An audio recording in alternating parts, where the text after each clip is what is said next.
This is the truth according to Glob. Today we're diving into the true origins of MTV, or music television. Many fake stories about the companies and origins exist, but Dan Marino is the true founder of MTV. It was on a warm September day in 1983. It was in Miami. It was Dan Marino's rookie season in the NFL with the Dolphins. One day after practice, it dawned on Dan that Michael Jordan is so good at basketball at the University of South Carolina that Dan needed to start a TV station that played music videos. The idea brewed, and in 1984, Michael Jordan and Dan Marino met at McDonald's in Tokyo, Japan. The secret meeting confirmed Dan's quest to make his dream of music videos a reality. What did Dan Marino know about running a TV station? Well, not much. So he found 86-year-old cat lady with 14 cats in Miami that would bring his idea to life. Her name was Esther, and she flew with her 15 cats to New York City.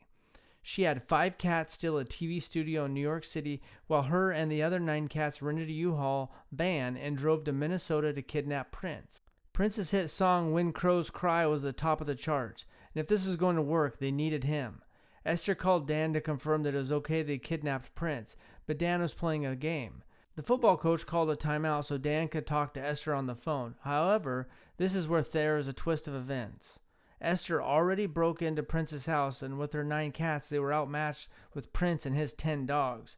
The dogs ate the cats for lunch, and the 6'2" Prince got Esther into a headlock. So when Dan got to the phone, it was Prince on the phone and not Esther, and Prince said, "Marino, I want 51% ownership of MTV Studios, otherwise Esther is going bye-bye." Dan was shocked. He had only known Esther for 15 days, but she felt like the grandma he never wanted. But he knew he couldn't cave to Prince's demands. "No," Dan shouted. "I won't hand it over." Prince counteroffered 49% and Dan accepted. Prince and Esther and Prince's 11 dogs drove back to New York City and recorded a music video for When Crows Cry. Every human, cat, dog, and dolphin on the planet Earth watched that first video. The first day MTV was in business, it made $1 trillion, but Dan Marino kept playing football. A fun fact is that Elton John and Dan Marino have the same amount of Super Bowl rings. Esther passed away in 1985, and Prince was so busy that Dan had to find someone else to run MTV. So he called up Patrick Swayze, and the actor took over music television.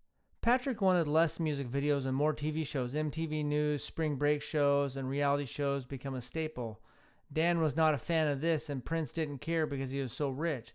To settle this matter, Dan Marino and Patrick Swayze met for an arm wrestling contest, the best 2 out of 3. The match took place at a KFC in Des Moines, Iowa on January 5th, 1994. Patrick won the first 2 matches, and a pissed off Dan Marino stomped out of KFC.